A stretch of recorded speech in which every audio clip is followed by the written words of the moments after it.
And so red flags was just being thrown left, right, and center.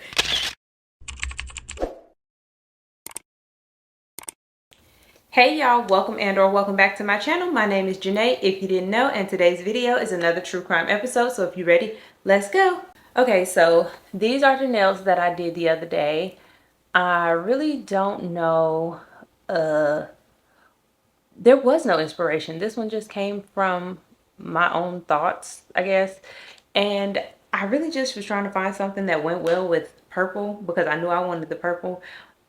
And yellow just seemed to be right. So that's what I went for, and this is what I got. And whoever it was in the comments who told me to reshape my nails after I was done painting them, shout out to you because it made my nails look a lot better. So thank you.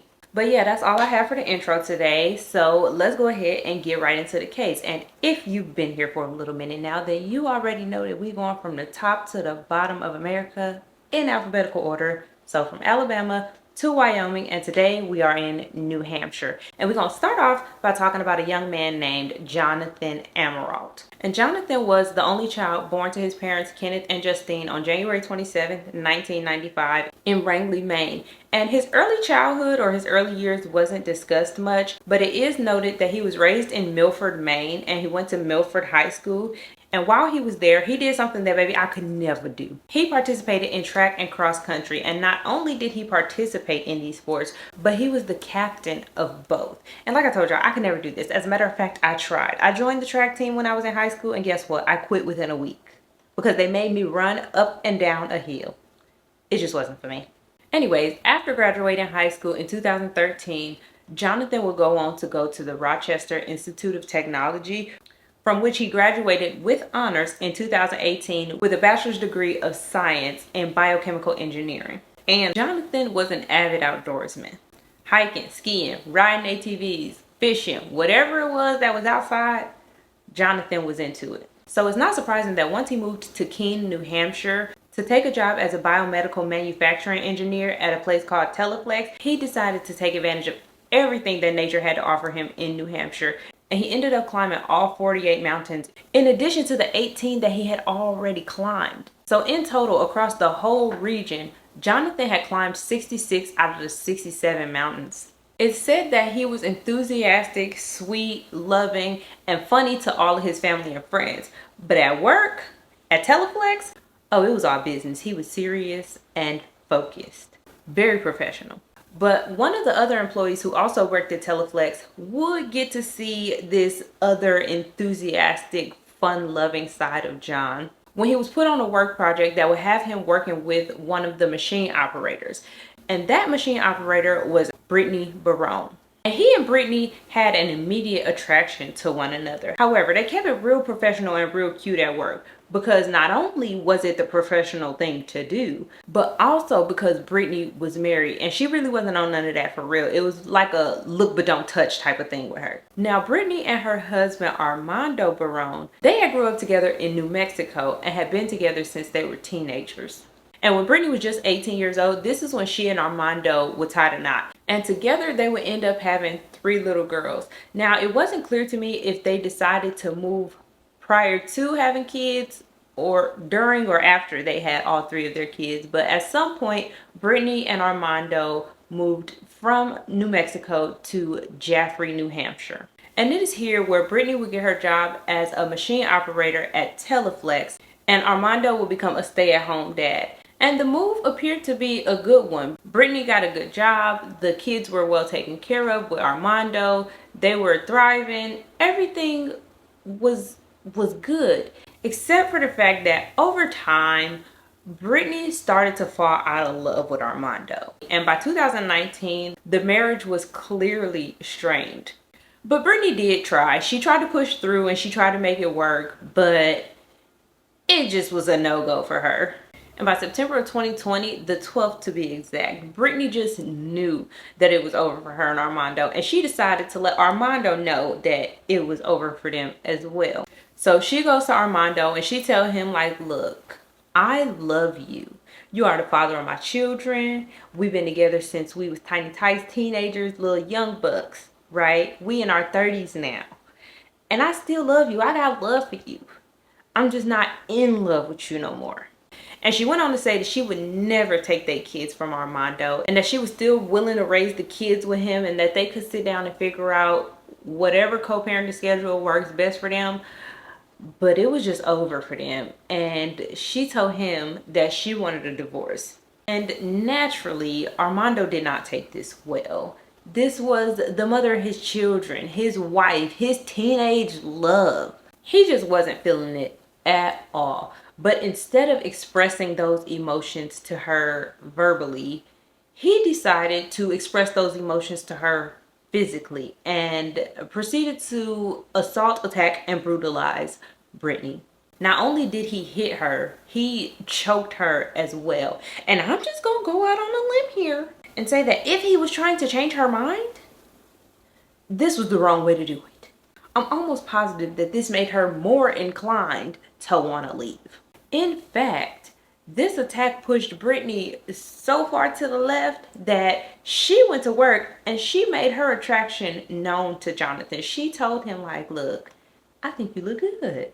And he was like, oh, where? I think you look good too. And once they made their attraction to one another known, they spent a little more time together over the next week. They would spend breaks together and then they would communicate a little bit more. So it started on Facebook. And I'm just going to assume that Jonathan's distaste for communicating over Facebook was because he was a young man in his 20s.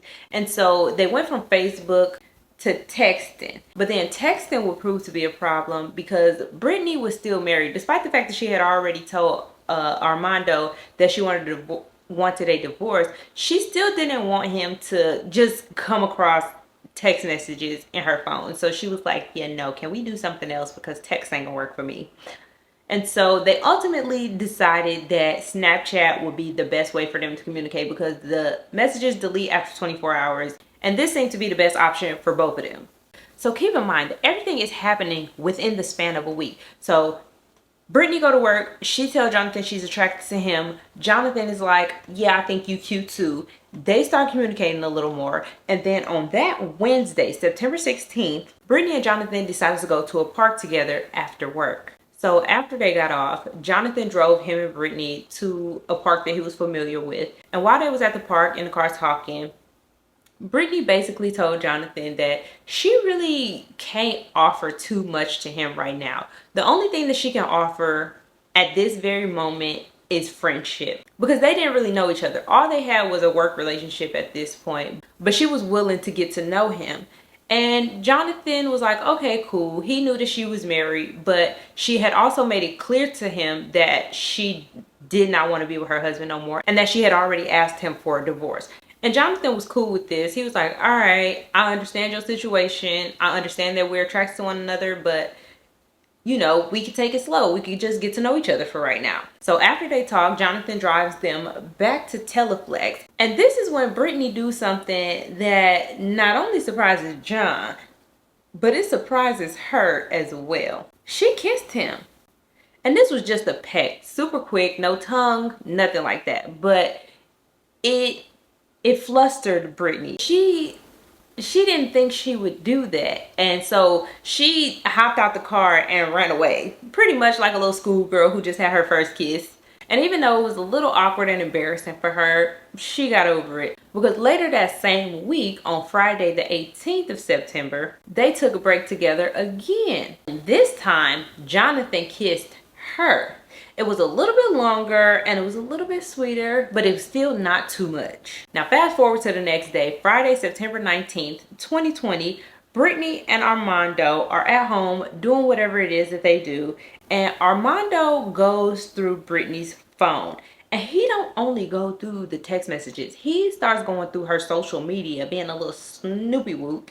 And this is when all hell breaks loose because he ends up coming across Brittany and Jonathan's Snapchat messages. And I'm just guessing that these had happened within the last 24 hours. So whatever he saw hadn't been able to be deleted yet. And he flew into a rage and beat Brittany until she was black and blue, literally. And because he knew the extent of what he was about to continue to do, he decided to send their 3 girls next door to his parents' house. And once the girls were safe and secure with his parents, he continued to beat Brittany, and he not only beat her, but he threatened her life multiple times. He even shoved a gun in her mouth, chipping one of her teeth, all while making it clear to her that he was going to kill her, but not before he carried out the rest of his plan. So Armando ended up forcing Brittany into their car, and he drove them to a net wayside park. And this is when he used Brittany's phone to text Jonathan, or maybe even Snapchat him, essentially luring him into his trap using Brittany as bait. And unfortunately, Jonathan, thinking that it was Brittany, showed up to the park at around 11:40 p.m. And when he got there, he wasn't met with the lively young woman who he had met at work. Instead, he seen Brittany sitting in the driver's seat of her Jeep with a swollen and bruised face. And as he got closer to the Jeep, Armando came from around the backside of the Jeep with a gun, pointing it at Jonathan. And with his gun pointed at Jonathan, he told Jonathan to look at Brittany, and he asked, "Do you still think she pretty?"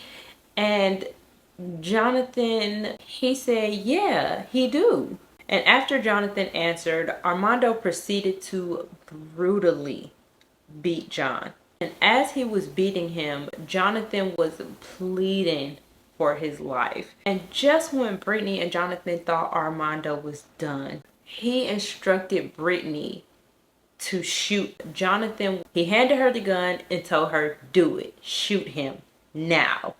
But Brittany couldn't bring herself to do it. She either couldn't or wouldn't. Either way, she was just like, "I can't." But Armando was having none of it. And if she wouldn't shoot him, he would make her kill him another way. And he instructed her to stand on his neck, which Brittany did. However, Jonathan didn't die. And so Armando then forced Jonathan into the back of his own car. So in the back of Jonathan's car. Sadly, Jonathan was still conscious for all of this. He knew everything that was happening to him. And at one point during this attack, Armando actually left Brittany and Jonathan in the car alone with a machete.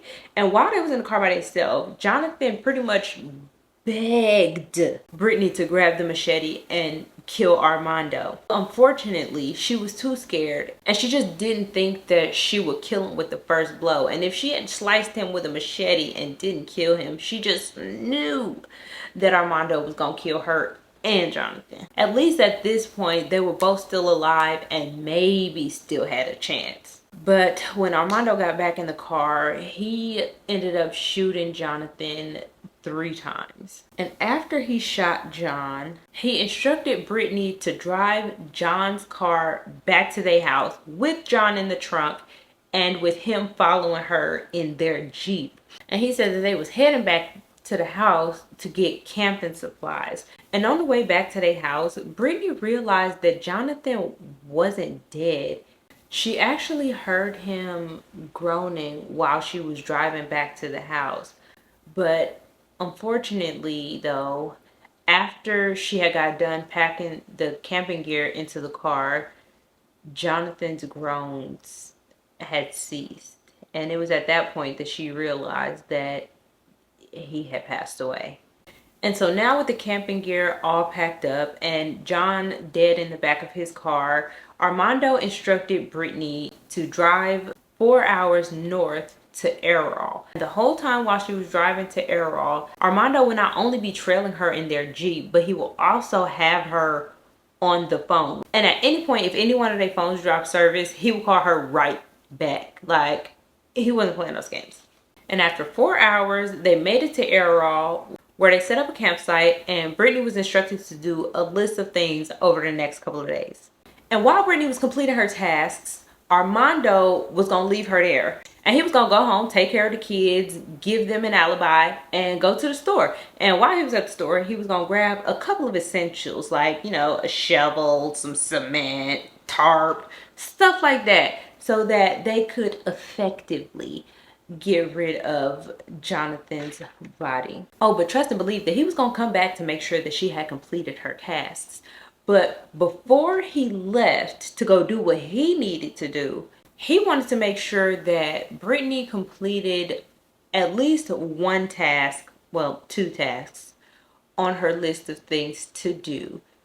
He made sure that she decapitated Jonathan and buried his head before he left. So after that was done, Armando left to do his thing, and Brittany was left in the woods to complete her other minor tasks, which included hiding Jonathan's car somewhere in the woods. But Armando's plan would kind of fall apart when the next day people started getting suspicious because Jonathan didn't show up to work at Teleflex. He never missed a day at work at Teleflex, especially without calling or saying something to somebody. And then on top of that, Brittany had called to resign. And so red flags was just being thrown left, right, and center. And once the police were contacted, they ended up getting in contact with Armando's parents. And Armando's parents told the police that their son told them that he and Brittany was going to be gone for a couple of days and that they was going to be on a camping trip and that they were to watch the children, their grandchildren. And that sounded all good and dandy, but of course they want to talk to Armando and Brittany because what's going on? And so eventually they end up catching up to Armando, and when they talked to him, he told them that he had dropped Brittany off somewhere and that he hadn't spoken to her since Friday, and that he was more than willing to come down to the police station and give a formal statement, interview, and talk to them. Now, while all of this is going on back in Jaffrey, Brittany is still up in Amaralt in the woods with Jonathan's body, his car, and all of the things. And there's a couple of bear hunters around where she at, and they irritated because this is a no camping zone. And they had told Jonathan and Brittany that when they had first got there, and that's why they had moved their campsite, but they were still in the path of the bear hunters. And so these bear hunters was irritated now because, girl, we done already told you one time that this is a no camping zone. That's here, there, and there. So like, girl. So they called a people on her. And when the police make it to the campsite, they find Brittany, Jonathan's headless body covered up in tarp, and his car tucked away deep in the woods. And they like, oh my God, girl, what the hell? And they didn't really even have to ask too many questions. Brittany gave it up right away. And she even helped them locate discarded evidence because they drove 4 hours. And initially, I think they had tucked her away in a hotel so that she wouldn't be found by Armando or something like that. They definitely circled back around on homegirl and arrested her. Now, remember when I told you that Armando had agreed to go down to the police station and be questioned and give any information that he had? Well, yeah, he lied. Instead of heading to the police station, he hit the road on the run. But luckily, they did end up catching up to him, and he was promptly arrested. And I already told y'all that once Brittany was caught, she gave it up willingly, and she hesitated not to plead guilty to 3 counts of falsifying evidence. And she also agreed to testify against Armando at his trial if he so chose to go to trial. And because of this plea, she ended up being sentenced to 3.5 to 7 years in prison with 2 years suspended. And she was ultimately released on parole in April of 2022. And Armando did indeed choose to take his case to trial. And his trial started in May of 2022. And the prosecution pretty much said that Armando was the sole perpetrator of this whole crime. They said, yes, Brittany did what she did. She decapitated Jonathan and she slit his wrists, but that was all under duress and the fear that if she did not comply, she would die. Now, the defense, on the other hand, they said, well, yes, Armando beat her up. That is clear by this mugshot. However, Brittany was the one that shot Jonathan. Brittany was the one that texted Jonathan or Snapchat him to get him to the park. She's the one that decapitated him. And she's the one who was found alone with his decapitated body in his car. But the jury wasn't having none of it. They found Armando Barone guilty. It only took them a little under 2 hours to deliberate. Guilty. And Armando was subsequently sentenced to life in prison without the possibility of parole. And Jonathan's dad spoke at Armando's sentencing. And he called Armando a disgusting and despicable wife beater. And he said that the best part about Armando's sentencing was that he was only 30 years old. So hopefully he had a long life to rot in prison. But yeah, y'all, that is all I have for today's case. But before y'all go, I'm gonna ask that my true supporters throw a prayer out there for me and my sister, because I'm filming this on the 5th anniversary of my mother's death. I really don't know how I got through this video. I'm cool though, I'm good. But am I really though? You know? So yeah, y'all just shoot a prayer up for me and pray that I can make it through the rest of my life without my mama. I mean, I really don't have a choice, but you know what I'm saying? Like mentally fine. That like that me and my sister, that we be all right. Because whoo, y'all, I really don't know how I'm doing it. I really don't. I have no clue. I have no idea how I am actively living my life without my mama. And if y'all don't want to see me crash out, y'all can exit the video right now. Thank you all so very much for watching. I will see you all in the next one. But if you're here for the crash out, please stick around because I'm about to do it.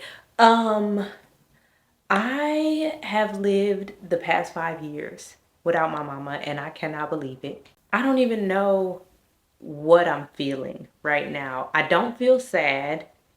I damn sure don't feel happy. I don't know, maybe it's contentment. I don't know, y'all, and I really hate when people upload themselves crying. That's why we're here at the end. Oh no, y'all. I'm about to go. I'll see y'all later. Bye. Oh girl, you got a tan. Cute. Oh, I thought I forgot to say something. I didn't. Another fucking fly. See, y'all not about to keep interrupting my video. I swear. Well, I was about to say, yeah, y'all, that's all we have for today's case. Girl, I ain't said nothing. I ain't told y'all the case yet. Let me get it together. That he took advantage of everything that New Hampshire had to offer. He was put on a work... What your man got to do with me? I got a man. I'm not trying to hear that, see? Why you gotta be like that? Now, Brittany and her... I was about to say brother. Now, Brittany and her... I was about to say brother again. And it is here where Brittany...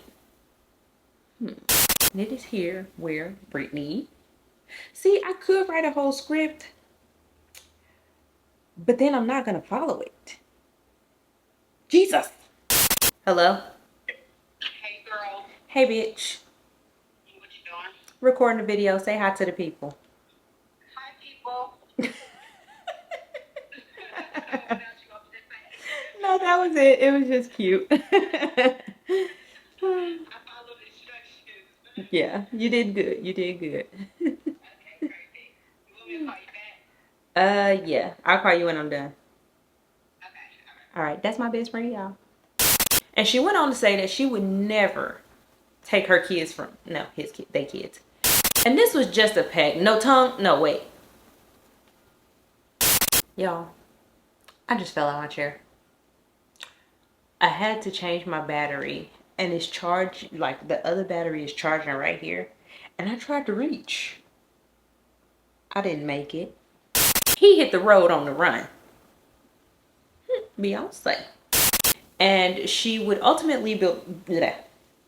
I really didn't think I was gonna cry today, but here I am. Bye, y'all.